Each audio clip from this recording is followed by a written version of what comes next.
کا لشکر صدقا وفا۔ اللہ الرحمن الرحیم، نحمدہ ونصلی علی رسولہ الکریم، اما بعد۔ آج کے درس کا عنوان ہے نا امیدی۔ اسلام کی تعلیم یہ ہے کہ انسان کو کسی بھی حالت میں اللہ تعالیٰ کی رحمت سے مایوس نہیں ہونا چاہیے۔ وہ ملاح جس کی کشتی طوفانی موجوں میں پھنس چکی ہو، وہ مریض جو کسی لاعلاج مرض میں مبتلا ہو اور اسے ڈاکٹروں اور حکیموں نے جواب دے دیا ہو، وہ غریب اور بے روزگار انسان جسے چاروں جانب روزگار کے دروازے بند ہوتے محسوس ہوں، وہ لاولد جوڑا جس کی شادی کو کئی برس گزر گئے ہوں مگر نخل تمنا کے بار آور ہونے کی کوئی صورت دکھائی نہ دے، وہ سپہ سالار جسے طاقتور حریف کا سامنا ہو اور اسے فتح کوسوں دور دکھائی دیتی ہو، وہ گنہگار بوڑھا جس کے شب و روز گناہوں میں بسر ہوئے ہوں اور اب موت کی آہٹ بہت قریب سنائی دیتی ہو۔ اسلام ان سب کے دل میں امید کا چراغ روشن کرتا ہے اور انہیں مایوسی سے پناہ مانگنے کی تلقین کرتا ہے۔ حضرت یعقوب علیہ السلام نے جب اپنے گم ہوئے بیٹے کے بارے میں اپنے دوسرے بیٹوں کو مایوسی کی باتیں کرتے ہوئے سنا تو فرمایا کہ اللہ کی رحمت سے نا امید نہ ہو جاؤ، بے شک اللہ کی رحمت سے صرف کافر ہی نا امید ہوتے ہیں۔ حضرت زکریا علیہ السلام کی عمر 95 سال ہو چکی تھی، داڑھی اور سر کے بال سفید ہو گئے، جسم میں طاقت باقی نہیں رہی تھی، اہلیہ بھی بوڑھی اور بانجھ تھیں، خود انہیں بھی بڑھاپے نے آ لیا تھا، مگر اس کے باوجود مایوس نہ ہوئے اور رب العالمین کی بارگاہ میں ہاتھ اٹھاتے ہوئے عرض کیا، اے میرے پروردگار، میری ہڈیاں بڑھاپے کے سبب کمزور ہو گئی ہیں اور سر شعلہ مارنے لگا ہے، اور اے میرے پروردگار، میں تجھ سے مانگ کر کبھی محروم نہیں رہا۔ چنانچہ اس بار بھی اللہ تعالیٰ نے انہیں محروم نہ کیا اور انہیں بیٹے کی خوشخبری سنا دی۔ اس خوشخبری نے خود انہیں تعجب میں مبتلا کر دیا۔ انہوں نے شدید خوشی کے عالم میں سوال کیا۔ انہوں نے کہا، میرے پروردگار، میرے ہاں کس طرح لڑکا ہوگا جبکہ میری بیوی بانجھ ہے اور میں بڑھاپے کی انتہا کو پہنچ گیا ہوں؟ مقصد یہ تھا، کیا جوانی لوٹا کر بیٹا عطا کیا جائے گا یا بڑھاپے ہی کی حالت میں جھولی بھر دی جائے گی؟ جواب آیا، اسی طرح ہوگا۔ تمہارے پروردگار نے فرمایا ہے کہ میرے لیے یہ آسان ہے اور میں تم کو پہلے بھی تو پیدا کر چکا ہوں اور تم کچھ چیز نہ تھے۔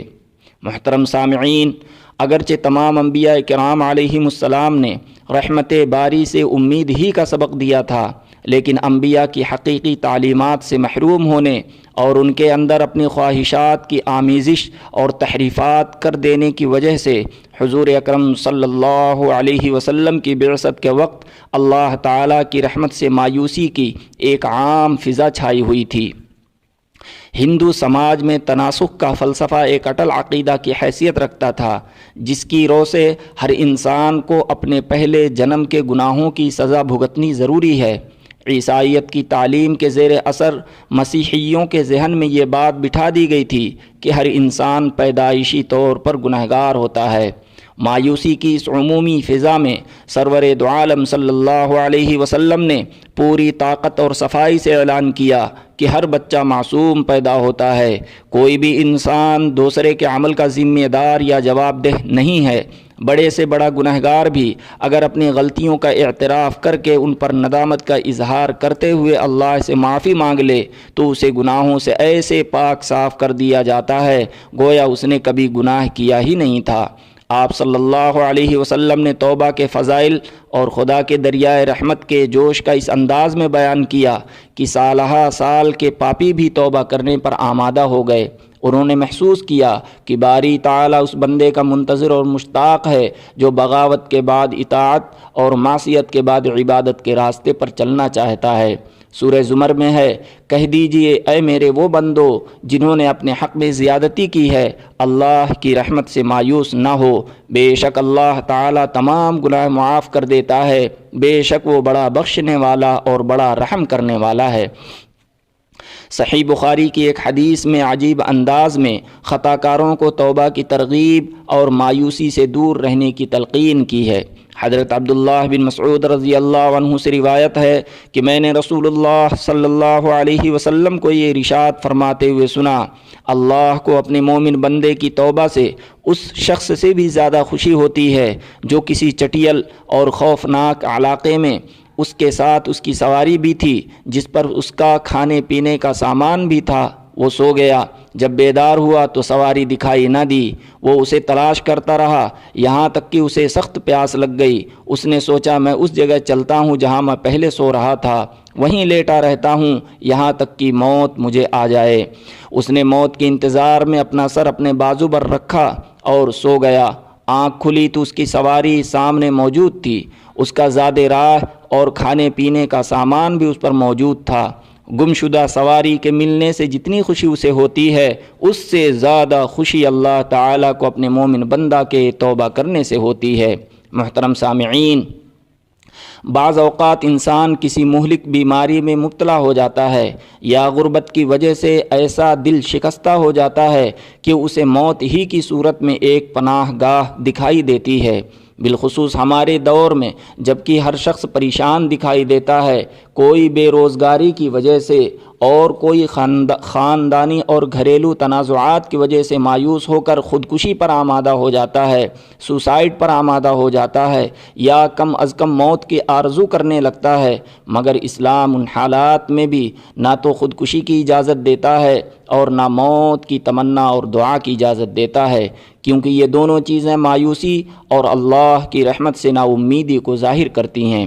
حضرت انس رضی اللہ عنہ سے روایت ہے کہ رسول اللہ صلی اللہ علیہ وسلم نے فرمایا، تم میں سے کوئی بھی کسی پریشانی کی وجہ سے موت کی آرزو نہ کرے، اگر بہت زیادہ مجبور ہو تو یوں دعا کرے کہ اے اللہ، جب تک میرے لیے زندگی بہتر ہے مجھے زندہ رکھنا، اور جب میرے لیے موت بہتر ہو تو مجھے موت دے دینا۔ ایک غزوہ میں حضور اقدس صلی اللہ علیہ وسلم نے ایک ایسے صاحب کے بارے میں اہل جہنم میں سے ہونے کی پیش گوئی فرمائی جو بظاہر بڑی جرأت سے مشرکوں کے ساتھ جنگ کر رہے تھے، چنانچہ صحابہ کرام نے دیکھا کہ انہوں نے زخمی ہونے کے بعد خودکشی کر لی۔ محترم سامعین، اسلام مصائب و آلام کے ہجوم میں راہ فرار اختیار کرنے، شکستہ دلی اور خودکشی کی بجائے مردانہ وار ان کا مقابلہ کرنے کی تلقین کرتا ہے۔ اگر انسان حوادث اور امراض کے سامنے ہتھیار ڈالنے کی عادت اپنا لیتا تو میڈیکل سائنس اور دوسرے شعبوں میں اس نے جو ترقی کی ہے وہ کبھی نہ کر پاتا۔ آپ نے زندگی کے میدان میں کتنے ہی معذوروں، بیماروں اور شدید زخمیوں کو دیکھا ہوگا جو محض قوت ارادی اور امید فردہ کے بل پر باعزت اور طویل زندگی گزار گئے، اور کتنے ہی گنہگار ہیں جو توبہ کرنے کے بعد منصب ولایت و ہدایت پر فائز ہو گئے۔ کتنے ہی ناممکن معرکے تھے جو انسان نے چراغ امید کی روشنی میں سر کر لیے۔ ان سارے کارناموں کا صحرا اس مذہب کے ماتھے پر بندھتا ہے جس نے محض قنوطیت اور یاسیت سے بچنے کی ترغیب پر ہی اکتفا نہیں کیا، بلکہ نا امیدی کو اس نے گناہ کبیرہ قرار دیا۔ حضرت ابن عباس رضی اللہ عنہما سے روایت ہے کہ ایک شخص نے سوال کیا، یا رسول اللہ صلی اللہ علیہ وسلم، کبائر یعنی بڑے بڑے گناہ کون سے ہیں؟ آپ صلی اللہ علیہ وسلم نے ارشاد فرمایا، اللہ کے ساتھ شریک کرنا اور اس کی رحمت سے نا امید ہونا۔ آج جب کہ امت چاروں طرف سے حوادث میں گھری ہوئی ہے، جس کے نتیجے میں مایوسی کے سائے دن بدن گہرے ہوتے چلے جا رہے ہیں، اس بات کی ضرورت ہے کہ ہر طرف امید کی شمع روشن کی جائے۔ انشاءاللہ اس شمع کی روشنی میں منزل تک پہنچنا آسان ہو جائے گا۔ اللہ تبارک و تعالی ہم سب کو نا امیدی کی نحوست سے محفوظ رکھے۔ وآخر دعوانا ان الحمد للہ رب العالمین۔